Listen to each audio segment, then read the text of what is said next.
लकड़हारे की बीवी जो चांद जैसी दिखती थी और नाई की बीवी जिसकी खूबसूरती देखकर रानी भी शर्मा जाए। लकड़हारा और नाई पड़ोसी थे। एक दिन उन्हें एक शैतानी चाल सूझी, क्यों ना एक रात के लिए अपनी बीवियां बदल ली जाएं और उनके साथ खूब मजे किए जाएं। लेकिन जब इस बात का पता गांव वालों को चल जाता है तो वह उनके साथ क्या करते हैं और क्या उन्होंने यह काम आगे भी जारी रखा या वह पहली और आखिरी बार था, यह जानने के लिए वीडियो को आखिर तक जरूर देखिए। कई साल पुरानी बात है। पंजाब के एक मजाफाती इलाके नूरपुर में दो पड़ोसी रहा करते थे। एक का नाम था शफीक, मोहल्ले का नाई, और दूसरा कामरान, जो जंगल से लकड़ियां काटकर शहर में बेचा करता था। सादा मिजाज, मेहनती इंसान, मगर जज्बात से बिल्कुल अनजान। कामरान की बीवी मेहरीन इस गांव की सबसे हसीन औरतों में गिनी जाती थी। उसका रंग दूध जैसा साफ, होंठ गुलाब जैसे लाल और आंखें ऐसी गहरी कि देखने वाला वहीं डूब जाए। अगर उसे किसी शहजादी के पास खड़ा कर दिया जाए तो शायद वह शहजादी भी उसके सामने फीकी लगे। लेकिन किस्मत का फैसला कुछ और था। यह हुस्न एक लकड़हारे के हिस्से में आया। शादी के शुरुआती दिन अच्छे गुजरे। मेहरीन हर सुबह हंसते हुए शौहर को रुखसत करती और शाम को उसके लौटने का इंतजार करती। उसकी छोटी सी दुनिया में हर तरफ खुशियां ही खुशियां थीं, मगर ये खुशियां ज्यादा देर टिक ना सकीं। चंद ही महीनों में कामरान ने जंगल जाना अपनी आदत बना ली। हर सुबह जल्दी उठता, लकड़ियां काटता और शाम तक शहर जाकर बेचकर लौटता। थका हारा घर आते ही सीधा बिस्तर पर गिर पड़ता। ना कोई बात, ना नजर का मिलना, ना कोई एहसास। उधर मेहरीन दिन भर सजती संवरती, खुशबू लगाती, आईने के सामने बैठकर अपने आप को और भी निखारती। मगर जब कामरान घर आता तो वह सारी मेहनत जैसे किसी परछाई के आगे खो जाती। कामरान उसे जरूर देखता था, मगर यूं जैसे दीवार पर टंगी कोई तस्वीर, मौजूद मगर बेमायने। धीरे धीरे मेहरीन के दिल में खालीपन भरने लगा। वह समझती थी कि कामरान की थकावट जायज है, मगर उसके अपने एहसासों का क्या? उसकी चाहतें, उसकी उम्मीदें जो हर दिन वह चुपचाप कुचल देती थी। दिन बीतते गए और मेहरीन अंदर ही अंदर टूटने लगी। रात की खामोशी अपने चरम पर थी। गांव की गलियां सन्नाटे में डूबी थीं। दूर कहीं कुत्तों के भौंकने की हल्की आवाजें आ रही थीं। मेहरीन अपने बिस्तर पर लेटी थी, मगर नींद का नामो निशान तक नहीं था। दिल बेचैन था और जज्बातों की आग ने उसे बेचैन कर दिया था। अचानक वो उठी, धीरे धीरे कमरे से बाहर निकली, झोपड़ी का दरवाजा खोला और गली में आ गई। रात की ठंडी हवा में वो खुद को संवारते हुए चलने लगी। दुपट्टा संभालती, चेहरे पर थोड़ी रोशनी डालती और हर कदम के साथ उसकी चाल में एक नया एतमाद भरता जा रहा था। वह एतमाद जो अक्सर औरतें चुपचाप पालती हैं और फिर एक दिन बगावत बन जाता है। से गुजरते हुए उसकी नजर सामने से आते एक शख्स पर पड़ी। वो गांव का जमींदार का बेटा था, फराज। नशे में चूर, लड़खड़ाता हुआ चल रहा था। आंखें सुर्ख थीं, चाल बेतरतीब, लेकिन चेहरे पर दौलत और घमंड की साफ लकीरें थीं। दोनों की नजरें मिली। मेहरीन की आंखें कुछ कह रही थीं और फराज के होठों पर एक शरारती मुस्कान थी। वह कुछ कदम पास आया और चुपचाप वहीं रुक गया। मेहरीन ने नजरें झुका लीं, लेकिन उसके दिल में एक फैसला हो चुका था। उसने धीमी आवाज में कहा, मेरा शौहर दिन भर मेहनत करता है, मगर रात को मेरे वजूद को नजरअंदाज करके बस सो जाता है। अगर तू मुझे वह दे सकता है जो एक शौहर को देना चाहिए, तो मैं हर रात तेरी हो जाऊंगी।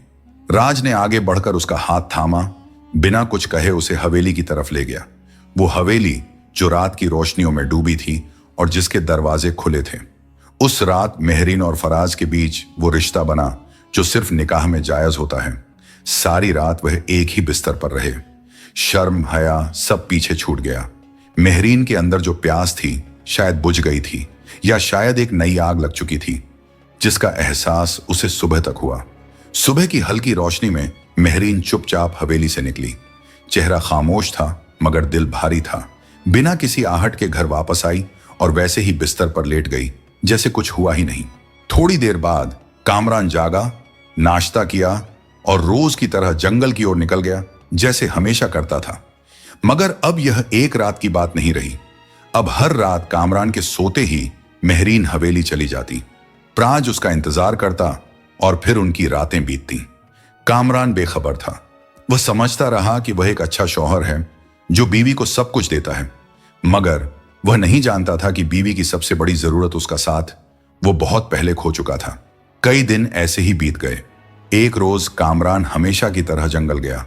दरख्तों के बीच कुल्हाड़ी चलाते हुए उसका ध्यान सिर्फ काम पर था। तभी झाड़ियों के पीछे उसे एक बूढ़ा नजर आया, लहूलुहान, कपड़े फटे हुए और सांसें बहुत धीमी। कामरान चौंका, कुल्हाड़ी फेंकी और दौड़कर उस बुजुर्ग के पास पहुंचा।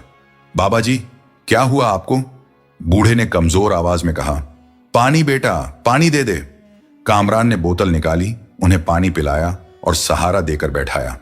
बुजुर्ग की हालत बहुत नाजुक थी, जैसे कई दिन से भूख प्यास में गुजरे हों या किसी ने मारकर छोड़ दिया हो। आप यहां कैसे पहुंचे? कामरान ने पूछा। बूढ़े ने धीरे से सिर उठाया और कहा, बेटा, कहानी लंबी है, मगर मैं बेसहारा हूं। अगर तू मुझे अपने साथ ले चले तो शायद मेरी जान बच जाए। कामरान ने एक पल की भी देर नहीं की। उन्हें अपने छोटे लोडर पर बिठाया, लकड़ियां एक तरफ की और गांव की तरफ रवाना हो गया।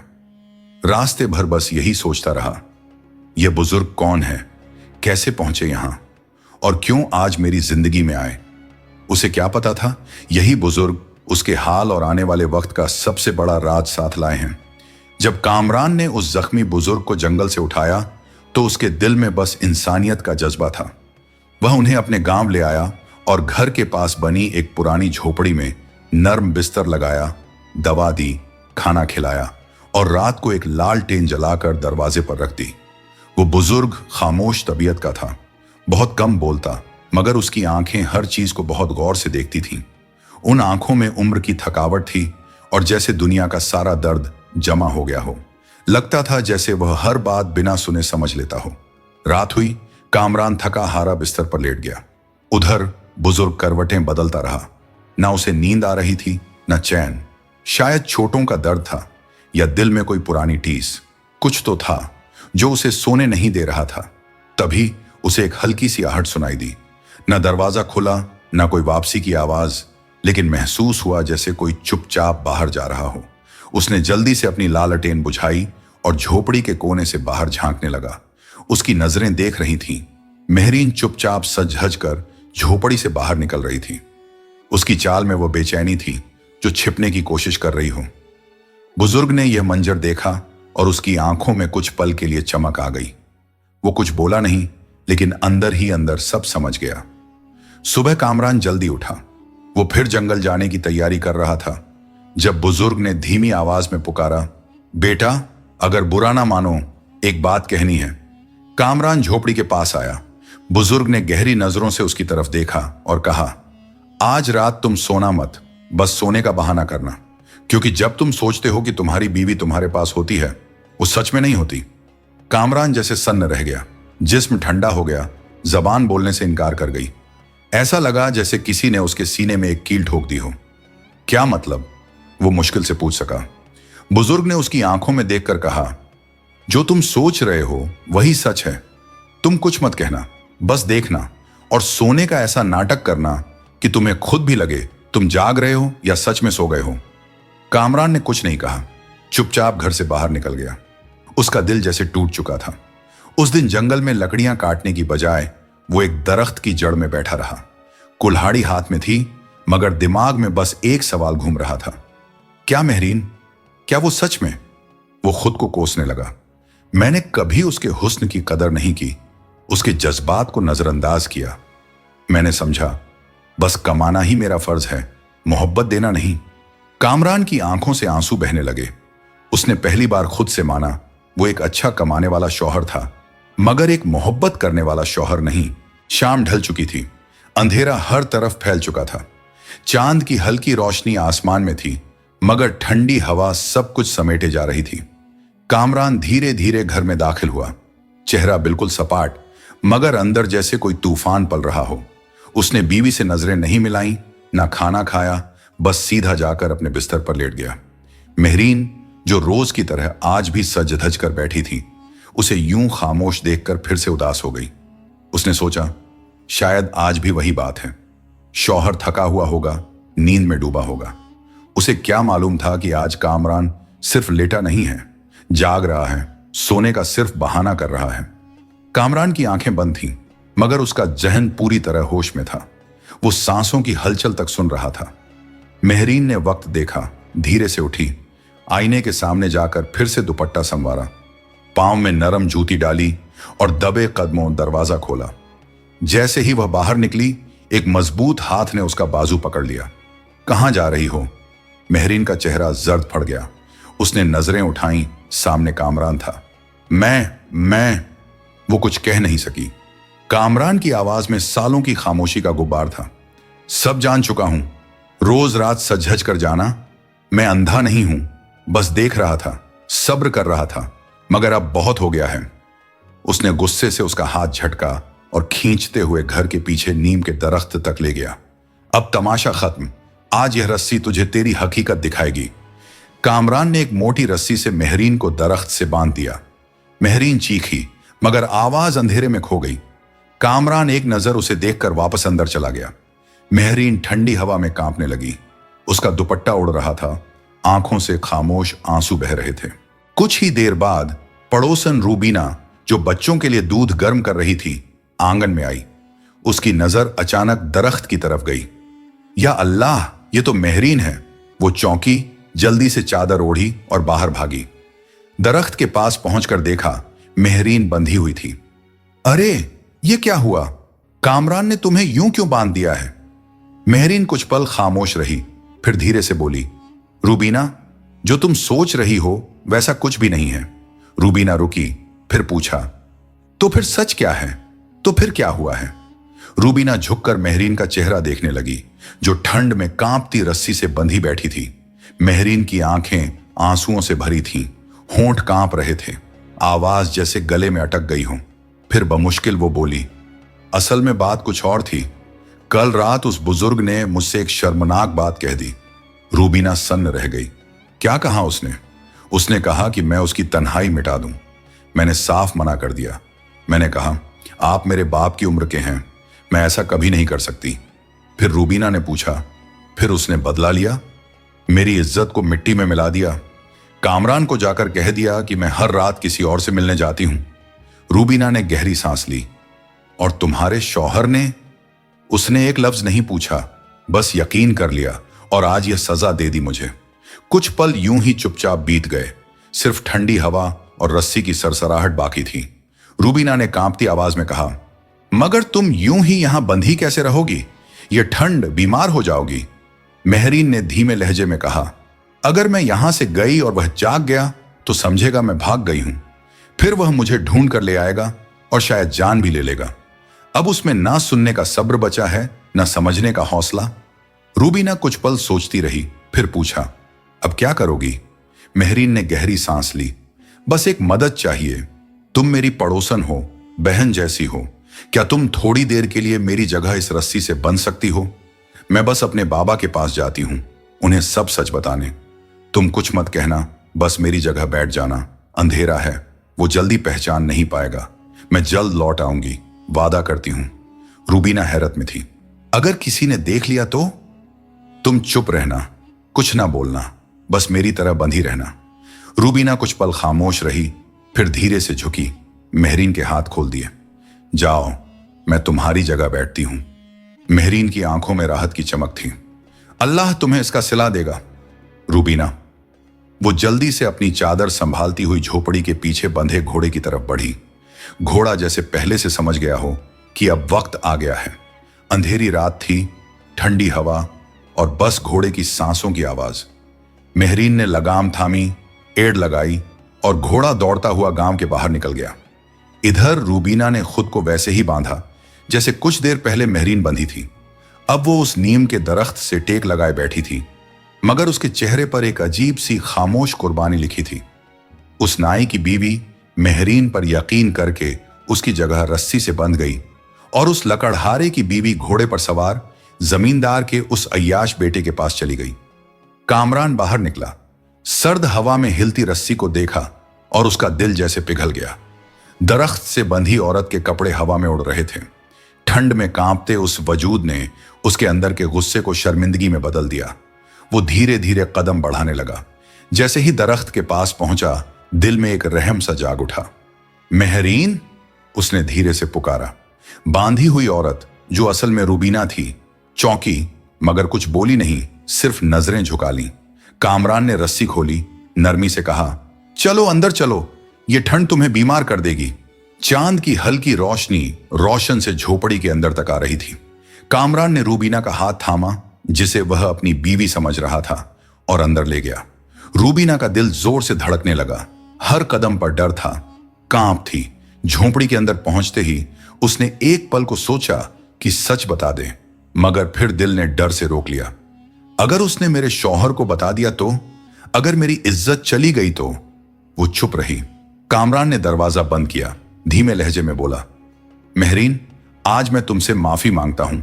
शायद मैं कभी वह शौहर नहीं बन सका जो तुम्हारा हक अदा कर सके। मैं हर दिन काम में डूबा रहा और हर रात तुम्हें नजरअंदाज करता रहा, मगर आज जो हुआ उसने मुझे हिलाकर रख दिया है। अब से तुम्हें वो सब मिलेगा जो तुम्हारा हक का है। रूबीना की आंखें भर आईं। ये अल्फाज जो वो हमेशा अपने शौहर से सुनना चाहती थी, आज किसी और से सुन रही थी। एक ऐसे वक्त में जब वह मजबूर थी, बेबस थी। कामरान ने उसका चेहरा थामा। तुम कुछ बोल क्यों नहीं रही? रूबीना ने हल्का सा सिर हिलाया, ना दिल से ना आवाज से, सिर्फ एक मजबूरी से। कामरान ने फिर धीरे से कहा, आज से हर रात तुम्हारी होगी, हर खुशी तुम्हारी होगी।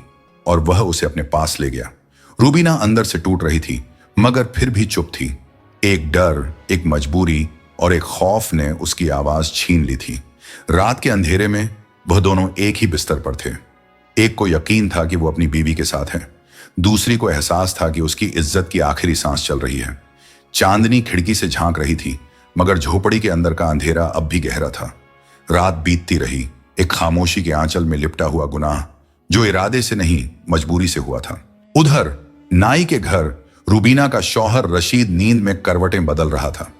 एक पल को उसकी आंख खुली, बिस्तर खाली था। रूबीना? कोई जवाब नहीं मिला। वो हड़बड़ाकर उठा और बाहर निकल आया। चारों तरफ देखा, मगर कहीं कुछ नजर नहीं आया। तभी उसकी नजर जमीन पर पड़े पाम के निशानों पर गई। नमी में वो कदम साफ दिख रहे थे। ये किसके हैं? रशीद ने गहरी सांस ली। दिल में एक शक जागा और उसने उन निशानों का पीछा शुरू कर दिया। कदम दर कदम वो उसी तरफ बढ़ता गया जहां वो निशान ले जा रहे थे, और वो निशान जा रहे थे कामरान के घर की तरफ। रशीद जब कामरान के घर पहुंचा तो दरवाजे के पीछे से हल्की रोशनी झलक रही थी। उसने तेजी से दरवाजा खटखटाया। कामरान ने दरवाजा खोला। उसकी आंखों में नींद और सुकून की झलक थी। रशीद को सामने देखकर वो चौंक गया। रशीद की नजरें भीतर दौड़ी और वह जैसे वहीं जम गया। उसे अपनी बीवी रूबीना कमरे में बिस्तर के पास बैठी दिखी। रूबीना! उसकी आवाज पूरे आंगन में गूंज गई। रूबीना घबराकर खड़ी हो गई। उसके हाथ कांपने लगे। कामरान हैरान था। ये तो मेहरीन है। रशीद गुस्से से आगे बढ़ा। ये मेरी बीवी है, तुम जानते भी हो।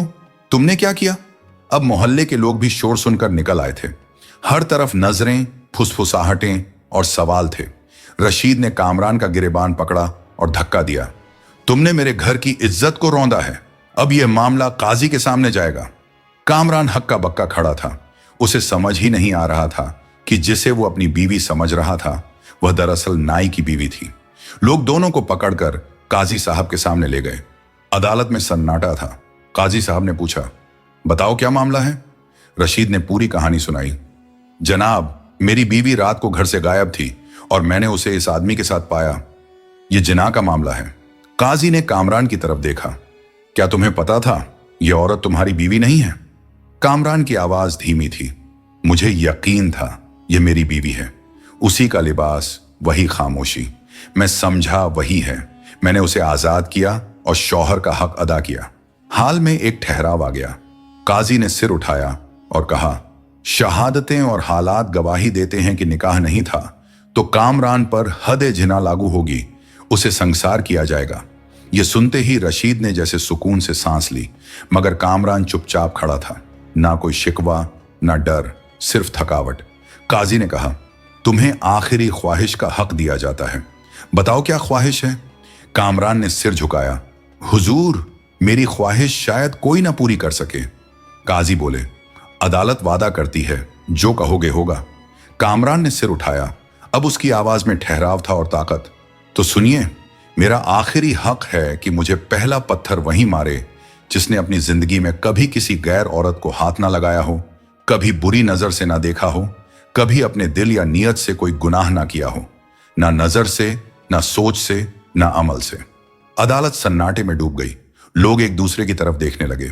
कई ने नजरें झुका लीं, कुछ चुपचाप मुड़ गए। काजी साहब की पेशानी पर पसीने की बूंदें आ गईं। रशीद, जो अभी तक गुस्से से भरा था, सहम कर एक कदम पीछे हट गया। गांव की फिजा थम गई। कामरान ने काजी की आंखों में देखा।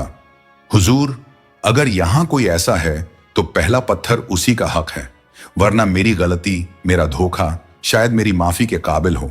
काजी ने सिर झुका लिया और पूरी अदालत पर एक खामोश बोझ उतर आया। काजी साहब की अदालत में गहरी खामोशी थी।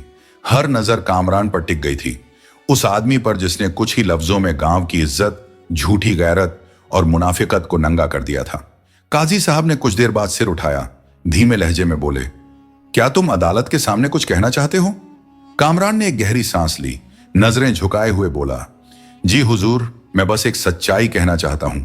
वो सच्चाई जो किसी और को तकलीफ नहीं देती, मगर मुझे अंदर से टुकड़े टुकड़े कर चुकी है। काजी ने इजाजत दी। कामरान ने सब गांव वालों की तरफ देखा, उन आंखों की तरफ जो उसे अब भी मुजरिम मान रही थी। फिर वो बोल पड़ा, हुजूर, अगर मैंने गुनाह किया तो वो तब होता जब मुझे हकीकत मालूम होती, मगर जो हुआ वो एक हादसा था, एक ऐसा लम्हा जो मेरी पूरी जिंदगी बदल गया। उस रात मैंने अपनी बीवी को नीम के दरख्त से बांधा था, क्योंकि मुझे शक था कि वह वफादार नहीं रही। मगर रात की ठंड में जब मैंने उसे कांपते हुए देखा तो मेरा दिल पिघल गया। मैं उसे अंदर ले आया। अंधेरा था, उसने कुछ नहीं कहा। मैंने पूछा, उसने सिर हिलाया। मैं समझा ये मेरी बीवी है और शायद वो पछता भी रही है। मैंने उससे वादा किया कि अब मैं एक अच्छा शौहर बनूंगा, उसे वह सब दूंगा जो उसका हक है। मगर फिर वो रात जिसे मैं अपनी बीवी के साथ समझकर बिता बैठा, असल में वो मेरी बीवी नहीं थी, वो मेरे पड़ोसी की बीवी थी। पूरा हाल जैसे सांस लेना भूल गया। रशीद, जो अब तक गुस्से से भरा खड़ा था, अब उसकी आंखों में नमी थी। वो नजरें झुकाए खड़ा रहा। काजी साहब ने पूछा, तुम्हें यह कब मालूम हुआ? कामरान की आवाज टूट रही थी। सुबह जब रशीद घर आया, जब सब सामने आया तो मेरी रूह कांप गई। मैंने तब जाना कि रात भर मैं किसी और की खामोशी को अपनी बीवी समझ बैठा था और आज तक वो खामोशी मेरे कानों में गूंजती है। काजी ने गहरी सांस ली। तो तुम्हारा कहना है यह सब एक गलत फहमी का नतीजा था? जी हुजूर, मैंने ना जानबूझकर गुनाह किया, ना किसी बुरे इरादे से। अंधेरा था और मेरे दिल में पछतावे की रोशनी, मगर अब सब कुछ साफ हो चुका है, बहुत देर से। काजी साहब ने कुछ पल सिर झुकाए रखा, फिर पूछा, और तुम्हारी बीवी? कामरान की आवाज भर आई।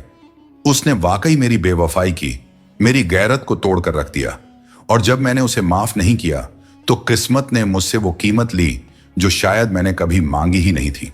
काजी साहब कुछ पल खामोश रहे, फिर उन्होंने धीरे से हाथ उठाया और कहा, क्योंकि यह सारा वाकया बेखबरी, गलतफहमी और एक मासूम यकीन की बुनियाद पर हुआ, और क्योंकि तुमने बिना लाग लपेट के सब कुछ अदालत में बयान किया है, तो अदालत तुम्हें इस इल्जाम से बरी करती है।